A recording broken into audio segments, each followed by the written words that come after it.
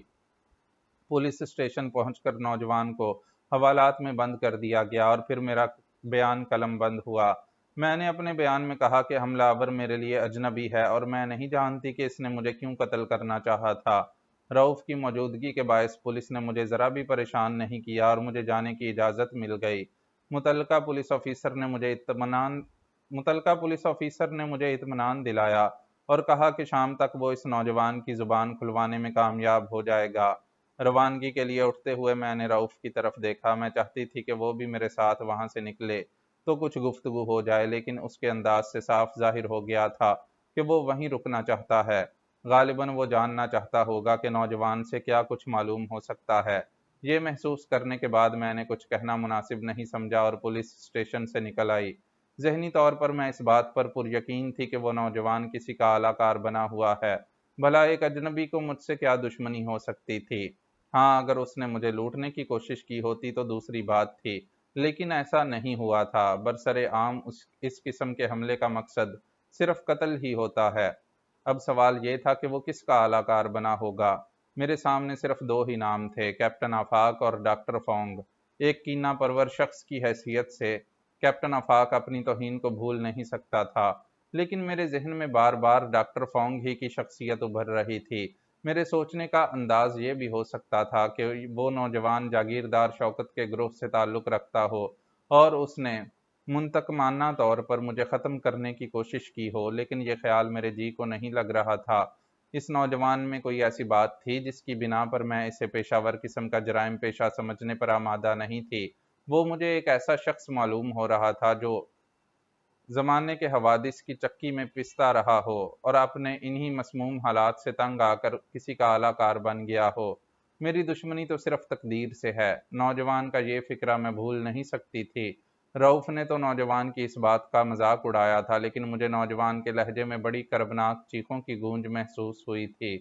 وہ فلک کجر فتار کا ستایا ہوا انسان نظر آ رہا تھا اور ایسے لوگ بعض اوقات مجرمانہ ذہنیتوں کا اعلیٰ کار بن جاتے ہیں۔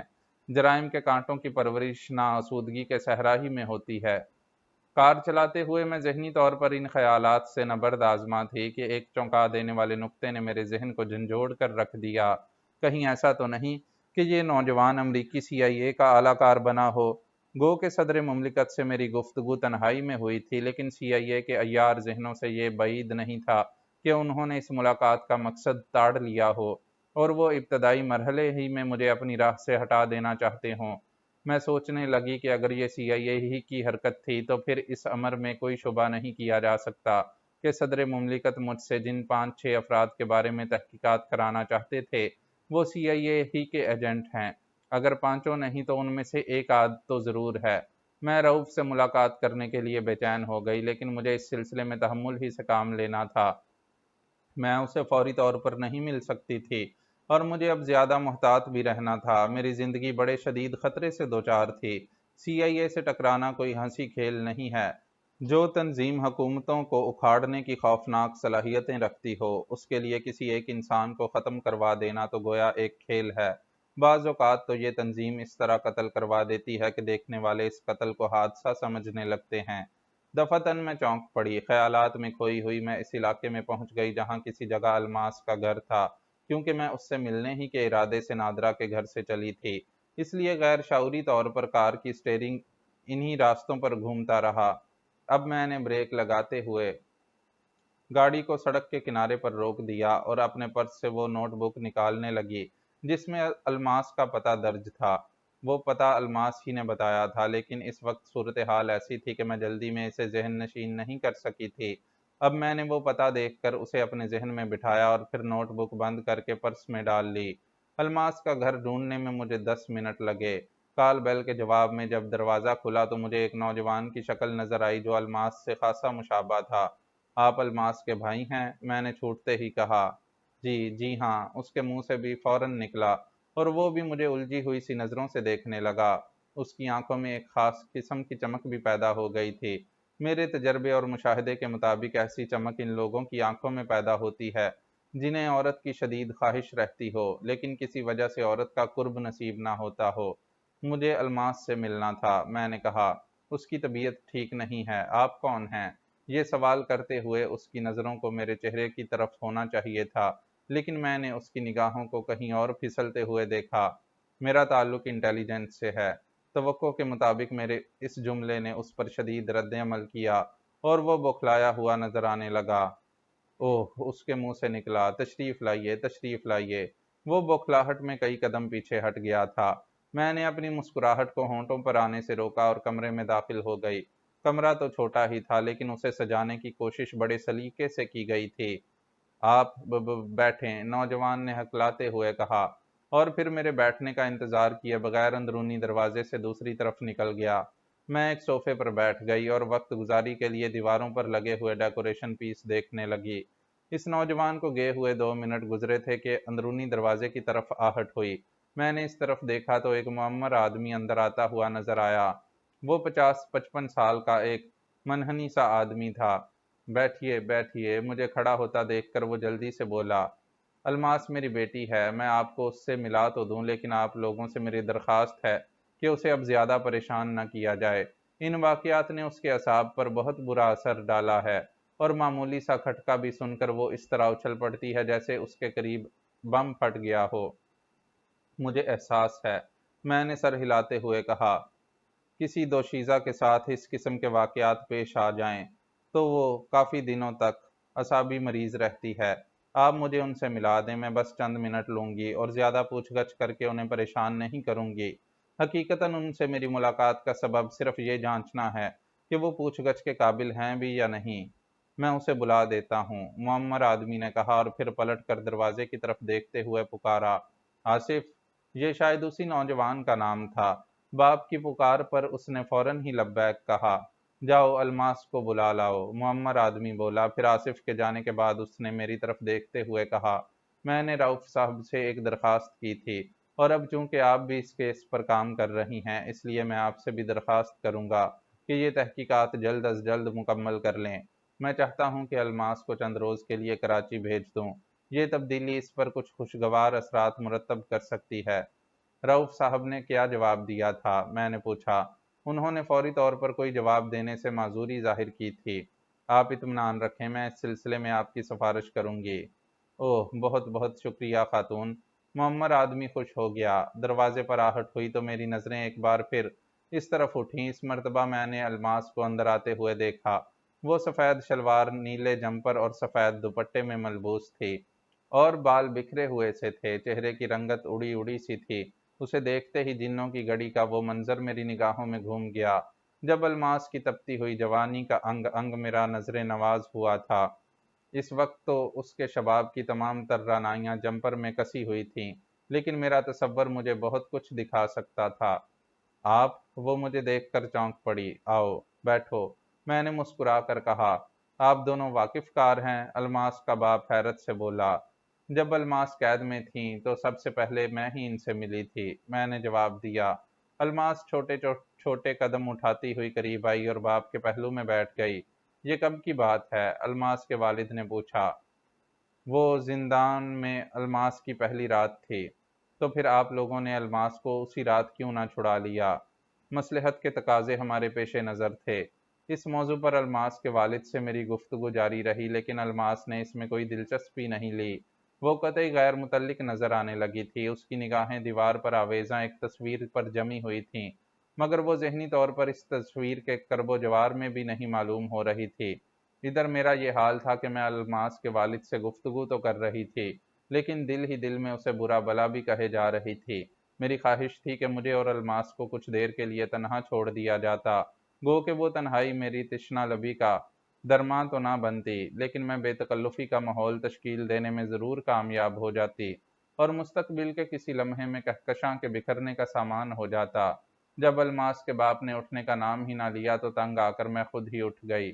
اچھا الماس، میں پھر کسی وقت آؤں گی تم سے ملنے۔ میں نے بڑی محبت سے الماس کے گال پر تھپکی دی۔ الماس نے کوئی جواب نہ دیا اور اس کا باپ مجھے چھوڑنے کے لیے دروازے تک آیا۔ آپ نے کوئی بات نہیں کی الماس سے؟ وہ دھیمی آواز میں بولا۔ آپ ٹھیک کہہ رہے تھے، اس کی حالت ایسی نہیں ہے کہ اس سے پوچھ گچھ کی جا سکے۔ جی ہاں، اسی لیے میں چاہتا ہوں کہ وہ کچھ دن کے لیے کراچی چلی جائے۔ وہاں اس کے ماموں رہتے ہیں، ماموزاد بہنوں کے ساتھ اس کی طبیعت بہل جائے گی۔ میں رؤوف صاحب سے کہوں گی کہ وہ الماس کو کراچی جانے کی اجازت دے دیں۔ الماس کے والد نے اس سلسلے میں میرا پیشگی شکریہ ادا کیا۔ جب میں وہاں سے روانہ ہوئی تو میری طبیعت کچھ بوجھل بوجھل سی تھی۔ میرے اس اضمحلال کے بنیادی سبب کے علاوہ ایک سبب یہ بھی تھا کہ مجھے کراچی سے جدا ہوئے خاصے دن گزر چکے تھے۔ کراچی میری جان ہے، وہ چٹختی کلیوں کا گلستان ہے، جہاں ایک قدم پر سائیکی تو دوسرے قدم پر افروڈیٹ سے مڈبھیڑ ہو جاتی ہے۔ شام کو الفی پر نکل جائیے تو یوں لگتا ہے جیسے دھنک پر قدم رکھ دیا ہو۔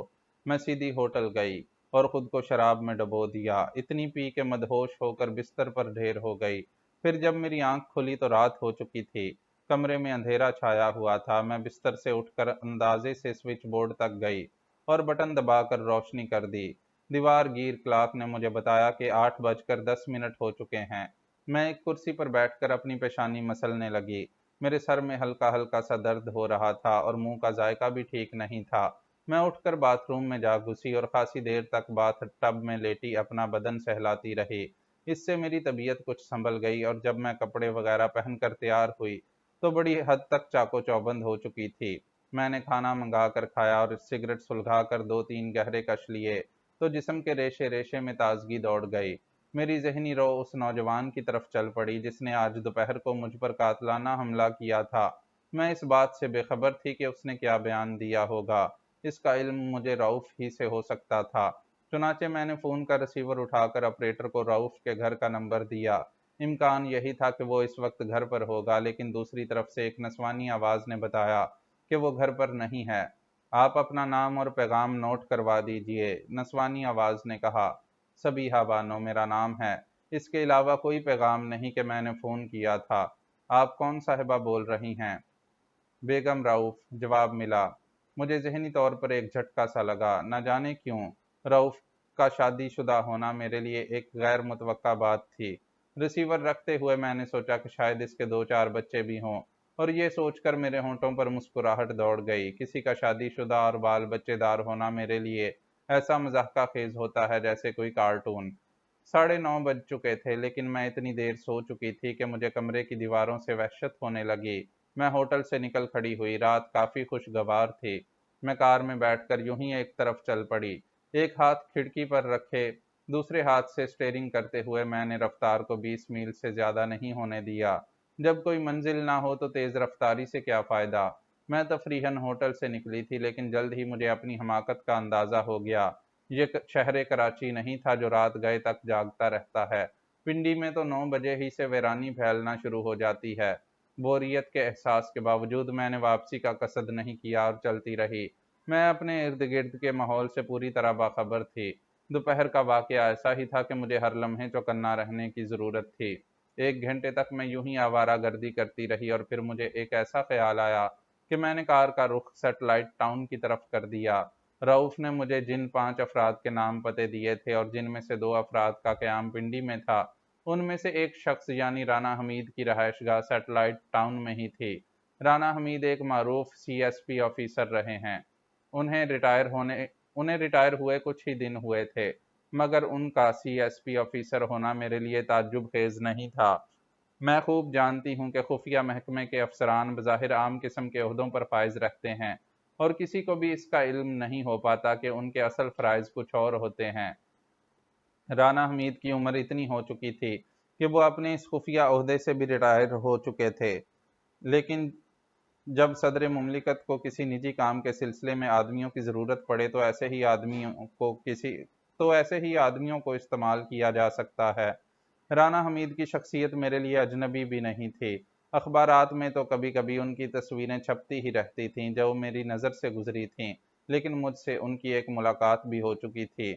بیگم پرتاپ گڑھ کے گھر پر کوئی فنکشن تھا جس میں ہم ایک دوسرے سے متعارف ہوئے تھے، لیکن یہ اتنی پرانی بات تھی کہ شاید وہ بھول ہی گیا ہو۔ اس وقت میں سیٹلائٹ ٹاؤن کی طرف اس لیے آئی تھی کہ لگے ہاتھوں اس کی رہائش گاہ دیکھ لوں۔ عین ممکن تھا کہ مستقبل قریب میں مجھے اس کی ضرورت پڑتی اور عین وقت پر گھر ڈھونڈنے میں مجھے دشواریوں کا سامنا کرنا پڑتا۔ کار کی رفتار میں نے بہت کم کر دی تاکہ عمارتوں کے نمبر دیکھتی رہوں۔ بعض پھاٹکوں پر نمبر موجود نہیں تھے، مگر جن پر تھے ان سے مجھے اندازہ لگانے میں آسانی ہو سکتی تھی۔ ان نمبروں سے اندازہ کرتی ہوئی میں مختلف راستوں پر مڑتی رہی۔ آدھے گھنٹے تک مجھے پیٹرول پھونکنا پڑا اور پھر کہیں جا کر مجھے ایسے نمبر دکھائی دیے جن سے اندازہ ہوتا تھا کہ رانا حمید کا مکان ارد گرد ہی کہیں موجود ہے۔ ایک کارنر پلاٹ کے نمبر سے اندازہ ہوا کہ اب مجھے بائیں طرف گھوم کر دائیں جانب کی دوسری قطار کے سامنے سے گزرنا چاہیے۔ امکان تھا کہ رانا حمید کا گھر اسی قطار میں مل جاتا۔ میں جیسے ہی اس طرف مڑی، کار کی ہیڈ لائٹس ان تین افراد پر پڑیں جو ایک مورس کار سے اتر کر دونوں قطاروں کی درمیانی گلی میں داخل ہو رہے تھے۔ ان تینوں میں سے ایک لڑکی تھی۔ وہ لوگ چند لمحوں کے لیے میری نظر میں آئے تھے، اس لیے میں ان کا تفصیلی جائزہ نہیں لے سکی تھی۔ وہ تنگ گلی میں روپوش ہو گئے، لیکن میں مورس کی ڈرائیونگ سیٹ پر بیٹھے ہوئے شخص کا چہرہ دیکھ کر چونکے بغیر نہ رہ سکی، اور یک بارگی میرا جسم سنسنا اٹھا۔ وہ شخص وکٹر تھا، وہی وکٹر جس کا نام اور پتہ مجھے زبیدہ پر تشدد کروا کے معلوم ہوا تھا اور جس کی وجہ سے ڈاکٹر فونگ کی شخصیت سامنے آئی تھی۔ میں نے اینگلو انڈین عورت کا روپ دھار کر وکٹر سے دوستی بھی کر لی تھی اور غالباً میں اس سے بہت کچھ معلوم کرنے میں کامیاب ہو جاتی، لیکن اچانک وہ ایک فلائٹ سے لاہور روانہ ہو گیا تھا۔ میں نے کمانڈر حق کے ایک آدمی کو اس کے پیچھے روانہ کیا تھا، لیکن لاہور پہنچ کر نگرانی کرنے والے کو چوٹ ہو گئی۔ وکٹر اسے ڈاج دے کر نکل گیا تھا اور پھر مجھے یہ بات نہیں معلوم ہو سکی تھی کہ وہ کہاں ہے۔ اب وہ وکٹر مجھے پنڈی میں نظر آیا تھا اور ایک ایسی جگہ نظر آیا تھا جہاں آس پاس ہی کہیں رانا حمید کی رہائش گاہ تھی۔ میں نے اپنی کار کی اندرونی روشنی بجھا رکھی تھی، اس لیے یہ امکان نہیں تھا کہ وکٹر نے بھی میرا چہرہ دیکھ لیا ہوگا، لیکن اگر دیکھ بھی لیتا تو مجھے پہچان نہیں پاتا۔ میں نے جب اس سے دوستی گھانٹی تھی تو میرا رنگ و روپ کچھ اور ہی تھا۔ میری موجودہ صورت تو وکٹر کے لیے اجنبی ہی ہوتی۔ میں اپنی گاڑی کو تیزی سے آگے نکال لے گئی اور پھر دائیں جانب مڑی۔ اب میرے دائیں ہاتھ پر جو عمارتیں تھیں، انہی میں سے ایک میں رانا حمید کا قیام ہونا چاہیے تھا۔ میں نے کار کی رفتار کم کر دی، لیکن میرے ذہن نے اب تیزی سے اڑنا شروع کر دیا تھا۔ مجھے چوکنا کرنے کے لیے وکٹر کی شکل ہی کافی تھی، لیکن اگر وہ نظر نہ آتا تو یہ بات بھی سوچنے کی راہ ہموار کرنے کے لیے بہت تھی کہ ایک لڑکی اور دو مرد اس عقبی گلی میں داخل ہوئے تھے۔ ان تینوں کی وضاقتہ ملازمین جیسی نہیں تھی جو آمد و رفت کے لیے عقبی دروازہ استعمال کرتے ہیں۔ لڑکی نے ساڑی باندھ رکھی تھی اور وہ دونوں مرد سوٹ میں ملبوس تھے۔ پھر یہ کہ میں نے انہیں ایک کار سے اتر کر گلی میں داخل ہوتے دیکھا تھا۔ اگر وہ کسی کے مہمان ہوتے تو سامنے کا دروازہ استعمال کرتے، انہیں اس گندی اور تنگ و تاریک گلی میں داخل ہونے کی کیا ضرورت تھی؟ یہ سب کچھ سوچتے ہوئے میری آنکھیں عمارتوں کے نمبروں سے بے خبر نہیں رہی تھیں۔ میں نے صرف دائیں قطار پر نظر رکھی تھی اور جلد ہی مجھے مطلوبہ نمبر دکھائی دے گیا، رانا حمید کا بنگلہ۔ میرا پیر ایکسلریٹر سے ہٹ کر بریک پر پہنچ گیا اور جب گاڑی رکی تو میں رانا حمید کے بنگلے سے کوئی 20 گز دور نکل آئی تھی۔ سامنے تو مجھے دور تک کوئی دکھائی نہیں دے رہا تھا اور پیچھے کا جائزہ لینے کے لیے میں نے کار کے عقبی آئینے پر نظر ڈالی۔ ہر طرف ویرانی تھی، سناٹا تھا، روشنی بھی بہت کم عمارتوں میں دکھائی دے رہی تھی۔ زیادہ تر عمارتیں تاریک پڑی ہوئی تھیں۔ میں نے گاڑی کا انجن بند کر دیا، لیکن گاڑی سے اتری نہیں۔ کوئی قدم اٹھانے سے پہلے اچھی طرح سوچ لینا ضروری تھا۔ آخر وہ تینوں افراد اس گلی میں کیوں داخل ہوئے تھے؟ کیا انہیں چوری چھپے کسی کے گھر میں گھسنا ہے؟ کیا وہ گھر رانا حمید کا ہو سکتا ہے جہاں وہ جانا چاہتے ہیں؟ مگر کیوں؟ رانا حمید سے ان کا کیا تعلق؟ یہ بات تو طے تھی کہ وکٹر کا تعلق ڈاکٹر فونگ سے تھا اور ڈاکٹر فونگ نے خود کو تائیوان سے متعلق ثابت کیا تھا۔ تائیوان کو امریکہ کی سرپرستی حاصل تھی اور اس طرح ان معاملات کے ڈانڈے امریکی CIA سے ملتے نظر آ رہے تھے۔ لیکن پھر مجھے یہ سوال اپنی جگہ کھڑا نظر آیا کہ ڈاکٹر فونگ کے آدمی رانا حمید کے گھر میں کیوں جائیں گے؟ کیا وہاں کوئی خفیہ میٹنگ تھی؟ کیا رانا حمید بھی CIA کا ایجنٹ ہے اور صدر مملکت کو ڈبل کراس کر رہا ہے؟ جلد ہی میں نے محسوس کر لیا کہ خیالوں کے گھوڑے پر بیٹھ کر نتیجے کی منزل تک نہیں پہنچا جا سکتا۔ مشاہدہ کیے بغیر کوئی بات نہیں بن سکتی۔ مجھے جا کر اپنی آنکھوں سے دیکھنا چاہیے کہ معاملہ کیا ہے۔ جب میں نے یہ فیصلہ کر لیا تو گاڑی سے اتر پڑی۔ کچھ دور کسی گلی میں کتے بھونک رہے تھے، لیکن میرے ارد گرد کے ماحول میں کسی قسم کی ہلچل نہیں تھی۔ ویرانی اور اندھیرا بدستور تھا۔ میں رانا حمید کے گھر کے سامنے پہنچ گئی۔ بنگلے کا احاطہ بہت چھوٹا سا تھا، لیکن پھاٹک خاصا بلند تھا۔ مجھے اس پر چڑھ کر دوسری طرف اترنا پڑتا۔ ساڑی کی وجہ سے دشواری ہو سکتی تھی، مگر چونکہ یہاں کوئی دیکھنے والا نہیں تھا، اس لیے میں نے پیٹی کوٹ اور ساڑی گھٹنوں سے اوپر کر لی۔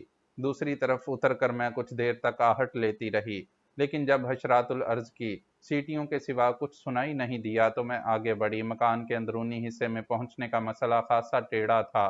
کھڑکیاں تو موجود تھیں، مگر ان میں گرل لگی ہوئی تھی، اور یہ امکان تو تھا ہی نہیں کہ کوئی دروازہ کھلا ہوا ملتا۔ برآمدے میں ستون تھے اور ان پر بیلیں چڑھی ہوئی تھیں۔ ان میں سے ایک بیل کی مضبوطی کا اندازہ لگا کر میں اس کے سہارے اوپر چڑھتی چلی گئی۔ بس یہی ایک امکان تھا کہ چھت سے کوئی راستہ مل جاتا۔ چھت پر خاصی کشادہ ٹیرس بنی ہوئی تھی، اور ٹیرس کا فرش برآمدے کی چھت سے صرف 4 فٹ اوپر تھا، اس لیے مجھے کوئی دشواری نہیں ہوئی۔ ٹیرس سے ہٹ کر صرف ایک کمرہ بنا ہوا تھا، جس کی حالت کچھ بہتر نہیں تھی۔ ممکن ہے کہ وہ کسی ملازم کے استعمال میں رہتا ہو۔ اس کمرے میں تاریکی پھیلی ہوئی تھی۔ سناٹے سے اندازہ ہوتا تھا کہ اگر وہاں کوئی ہے بھی تو سو رہا ہے، لیکن میں نے احتیاط کو صرف نظر نہیں کیا۔ میں رینگتی ہوئی ایک طرف بڑھنے لگی اور تھوڑی سی جستجو کے بعد اس جگہ پہنچ گئی جہاں نیچے جانے کے لیے زینے بنے ہوئے تھے۔ میں نے بلا تاخیر نیچے اترنا شروع کر دیا۔ زینے کے اختتام پر میں نے خود کو ایک کشادہ کوریڈور میں پایا۔ دائیں بائیں 4 کمروں کے دروازے نظر آ رہے تھے، اور کوریڈور کے اختتام پر ایک چھوٹا سا دروازہ تھا جو غالباً خارجی رخ پر ہوگا۔ میں نے اپنی فرنچ ہیل کی سینڈلیں اتار کر ہاتھ میں لے لیں اور ننگے پیر آگے بڑھی۔ اب میرے دل کی دھڑکنیں غیر ہموار ہو چکی تھیں۔ کسی وقت بھی میں کسی خطرے سے دوچار ہو سکتی تھی۔ ایک دروازے کے سامنے پہنچ کر میں رکی اور دروازے سے کان لگا کر کچھ سننے کی کوشش کی، لیکن اندر خاموشی چھائی ہوئی تھی۔ اب میں نے اس دروازے کے سامنے والے دروازے کی طرف قدم بڑھائے۔ میں سوچ رہی تھی کہ وہ تینوں اگر اسی مکان میں آئے ہیں تو مجھ سے پہلے ہی اندر داخل ہو گئے ہوں گے، اور اس صورت میں انہیں کسی کمرے ہی میں ہونا چاہیے۔ دوسرے دروازے سے کان لگا کر بھی مجھے سناٹے کا احساس ہوا، تو میں اور آگے بڑھی۔ تیسرے دروازے کے سامنے پہنچ کر میں رکی کہ میری نظر اپنی کمر پر پڑی، جہاں مدھم سی روشنی پڑ رہی تھی۔ جلد ہی مجھے اندازہ ہو گیا کہ وہ روشنی دروازے کی ہول سے باہر آ رہی تھی۔ دروازے کے قریب پہنچتے ہی مجھے مدھم آوازوں کا احساس بھی ہو گیا۔ گویا اس کمرے میں نہ صرف یہ کہ روشنی تھی، بلکہ کچھ لوگ بھی موجود تھے۔ میں جھکی اور میری ایک آنکھ کی ہول سے جا لگی۔ ضروری نہیں تھا کہ مجھے کچھ دکھائی دے جاتا، لیکن دروازے کا وہ حزمی قفل بہت پرانے وقتوں کا تھا، اور اس کا سوراخ نسبتاً بڑا تھا۔ اس کے علاوہ اس کمرے کی کشادگی نے بھی گویا مجھ سے تعاون کیا۔ وہ ایک حال نما خوابگاہ تھی۔ کی ہول کے بالکل سامنے دیوار کے قریب ایک خوبصورت ڈبل بیڈ لگا ہوا تھا، اور مجھے اس بیڈ سے ہٹ کر کوئی چیز دکھائی نہیں دے رہی تھی۔ بیڈ پر جو کچھ نظر آیا وہ ایسا ہی تھا کہ میری جگہ کوئی عام عورت ہوتی تو جھجک کر اپنی آنکھ کی ہول سے ہٹا لیتی۔ بستر پر رانا حمید گل برہنہ نظر آ رہا تھا، اور ساتھ میں جو لڑکی تھی اس کا عالم بھی مختلف نہیں تھا۔ دفتن کمرے میں روشنی کا دھماکہ ہوا، اور پھر ایک مدھم سی مردانہ آواز میری سماعت سے ٹکرائی۔ اب دوسرا پوز بناؤ، سلویا۔ بولنے والا مرد میری نظر کے سامنے نہیں تھا۔ کس قسم کا پوز؟ لڑکی نے اپنا سر بائیں جانب گھمایا۔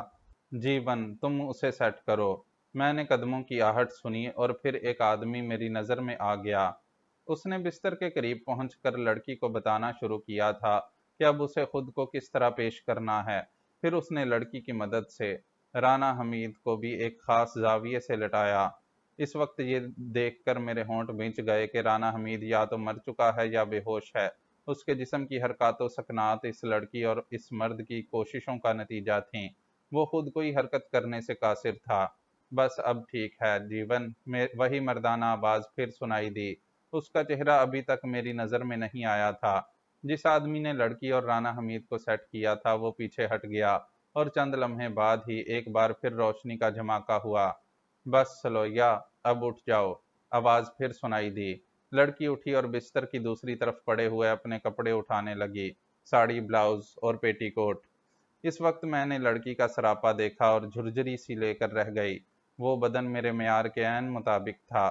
کمرے میں کھیلے جانے والے کھیل کی تمام جزیات میری سمجھ میں آ چکی تھیں، اور اسی لیے مجھے یہ اطمینان ہو گیا تھا کہ رانا حمید مردہ نہیں بلکہ صرف بے ہوش ہے۔ بلیک میلنگ سٹاف مردوں کے خلاف استعمال کرنے کے لیے نہیں تیار کیا جاتا۔ رانا حمید کی جو تصویریں اتاری گئی تھیں وہ ظاہر ہے کہ کسی اور کے خلاف استعمال نہیں کی جا سکتی تھیں۔ لڑکی پیٹی کوٹ پہن رہی تھی جب میں نے فیصلہ کیا کہ اب مجھے فوری طور پر اس مکان سے نکل کر کسی ایسی جگہ پہنچ جانا چاہیے جہاں سے وکٹر کی گاڑی پر نظر رکھ سکوں۔ ان لوگوں کی واپسی اسی گاڑی میں ہوتی اور میں اس کا تعاقب کر کے ان لوگوں کے ٹھکانے سے واقف ہو سکتی تھی۔ میں تیزی سے مڑی اور پنجوں کے بل دوڑتی ہوئی زینے کے قریب پہنچ گئی۔ تیزی سے زینے طے کیا اور پھر رینگ کر ٹیرس کو عبور کیا۔ برآمدے کی چھت پر اتری اور وہاں سے نیچے پہنچ گئی۔ فاٹک کو ایک بار پھر پھلانگنا پڑا۔ سینڈلیں ابھی تک میرے ہاتھ میں تھیں۔ اب میں نے انہیں پہنا اور لمبے لمبے قدم اٹھاتی ہوئی اپنی کار کی طرف بڑھی۔ جو واقعات میرے مشاہدے میں آئے تھے انہوں نے مجھے خاصا پرجوش کر دیا تھا۔ ڈاکٹر فونگ تک پہنچنے کی راہ ہموار ہوتی نظر آ رہی تھی۔ میں نے کار میں بیٹھ کر انجن سٹارٹ کیا اور یو ٹرن لے کر موڑ تک آ گئی۔ یہاں پہنچ کر میں نے انجن پھر بند کیا اور گاڑی سے اتر کر عمارت کے احاطے کی دیوار سے لگی ہوئی آگے بڑھنے لگی۔ کونے پر پہنچ کر میں رکی اور جھانک کر دوسری طرف دیکھنے لگی۔ مورس وہیں موجود تھی جہاں میں نے اسے چھوڑا تھا۔ کوئی 2 منٹ بعد مجھے گلی میں سے 3 سائے نکلتے نظر آئے، وہی لڑکی اور اس کے دونوں ساتھی۔ کار کا دروازہ کھلا اور دونوں آدمی اس میں بیٹھ گئے۔ میری توقع کے مطابق ان آدمیوں کے بعد اس لڑکی کو بھی بیٹھ جانا چاہیے تھا، لیکن کار کا دروازہ بند ہو گیا۔ اس کی عقبی سرخ بتیاں جل اٹھیں اور پھر وہ حرکت میں آ گئی۔ لڑکی پیدل ہی اس طرف چل پڑی جدھر کار جا رہی تھی۔ میں الجھن میں پڑ گئی، آخر اس کا کیا مطلب ہوا؟ فوری طور پر بس یہی ایک بات ذہن میں آتی تھی کہ لڑکی کا گھر کہیں قریب ہی ہوگا۔ اب مجھے یہ فیصلہ کرنا تھا کہ کار کا تعاقب کروں یا لڑکی کا۔ مجھے زیادہ بہتر یہ معلوم ہوا کہ لڑکی کا تعاقب کروں۔ کار کا پیچھا کرنے میں یہ قباحت تھی کہ اگر ان لوگوں کو تعاقب کا شبہ بھی ہو گیا تو بھڑک جائیں گے۔ میں اس مرتبہ انہیں بھڑکنے کا موقع نہیں دینا چاہتی تھی۔ مجھے کوئی ایسا طریقہ کار سوچنا تھا کہ انہیں بے خبری میں چھاپ لوں۔ کار کا تعاقب کرنا اس لیے بھی زیادہ ضروری نہیں تھا کہ میں بعد میں بھی اس کا پتہ چلا سکتی تھی۔ میں نے اس کا نمبر ذہن نشین کر لیا تھا۔ سوچ بچار میں کار کے تعاقب کا موقع بھی ہاتھ سے نکل گیا۔ وہ اتنی دور جا چکی تھی کہ اب مجھے اس کی عقبی سرخ روشنیاں بھی نظر نہیں آ رہی تھیں۔ وہ لڑکی مجھے اب بھی جاتی ہوئی دکھائی دے رہی تھی۔ میں تیزی سے اپنی کار کی طرف لپکی اور اس میں بیٹھ کر انجن سٹارٹ کر دیا۔ گاڑی کو حرکت میں لائی اور اسے بائیں جانب موڑا، یعنی اسی طرف جدھر وہ لڑکی جا رہی تھی۔ رانا حمید کی خوابگاہ میں وکٹر کے کسی آدمی نے اسے سلویا کے نام سے مخاطب کیا تھا اور اس سے یہ بات ثابت ہوئی تھی کہ وہ اینگلو انڈین ہے۔ کار کچھ ہی آگے بڑھی تھی کہ سلویا ہیڈ لائٹس کی زد میں آ گئی۔ اس نے مڑ کر دیکھا اور تیز روشنی میں اس کی آنکھیں چندے آ گئیں۔ وہ جلدی سے سڑک کے بالکل کنارے ہو گئی۔ انداز ایسا تھا جیسے کار کو نکلنے کے لیے پورا راستہ دے دینا چاہتی ہو، لیکن میں نے نکل جانے کے بجائے بریک لگائے اور کار کو اس کے بالکل برابر میں لے جا کر روک دیا۔ اتنی رات کو پیدل کہاں جا رہی ہو بیبی؟ کیا میں تم کو تمہارے گھر تک چھوڑ دوں؟ میں نے گویا اظہار اخلاق پوچھا۔ جی نہیں، سلویا کچھ گھبرا گئی تھی۔ میرا گھر زیادہ دور نہیں ہے، میں پیدل جا سکتی ہوں۔ اتنی رات کو ایسے ویران مقام پر کسی لڑکی کا پیدل چلنا اس کے لیے نقصان دہ بھی ثابت ہو سکتا ہے۔ آؤ بیٹھ جاؤ، میں نے اپنی برابر کی سیٹ کا دروازہ کھولتے ہوئے کہا۔ تمہارا گھر قریب بھی ہے تو کیا فرق پڑتا ہے، میں تمہیں وہاں تک چھوڑ دوں گی۔ سلویا نے کنکھیوں سے گاڑی کی پچھلی سیٹ کی طرف دیکھا اور غالباً اس وجہ سے اس کو اطمینان ہو گیا کہ میں گاڑی میں تنہا تھی۔ قدرے ہچکچاہٹ کے ساتھ وہ میرے برابر میں بیٹھ گئی۔ دروازہ بند کر لو، تمہیں کہاں تک جانا ہے؟ مجھے راستہ بتاتی رہو، میں نے کہا۔